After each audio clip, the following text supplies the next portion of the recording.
New episode of my podcast, The Truth of the Matter, was just posted on NewsNation's YouTube with a new deep dive conversation with Dr. Lisa Martino-Taylor, unearthing what we know about the oatmeal experiments conducted on children. She's the author of Behind the Fog, How the U.S. Cold War Radiological Weapons Program Exposed Innocent Americans, and this is part of our conversation. Children who are orphans, who cannot be cared for by their families, largely poor, or who have intellectual disabilities. Is that correct?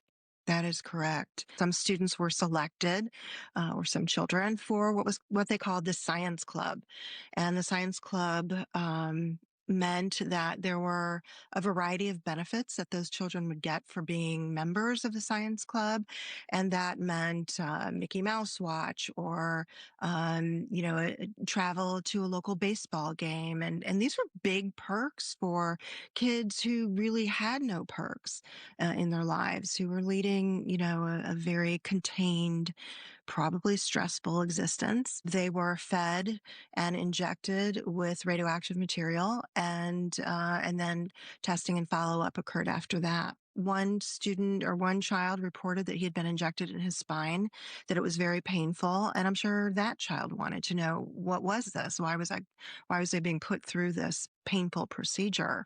Do we have evidence that the people in charge of the study and the people carrying out the study knew that this was radioactive and knew that there was potential harm for these children?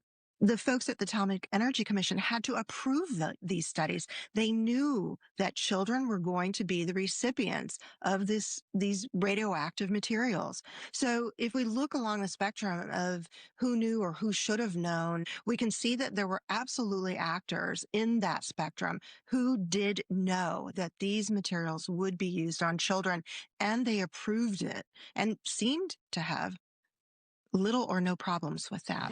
To watch that conversation in full right now, check out the Truth of the Matter podcast. The QR code is right on your screen. You can find that podcast, The Truth of the Matter, on NewsNation's YouTube page or listen wherever you get your podcasts. Thank you for watching. Subscribe below and download our NewsNation app right now on your phone, and you will get fact-based, unbiased news for all Americans.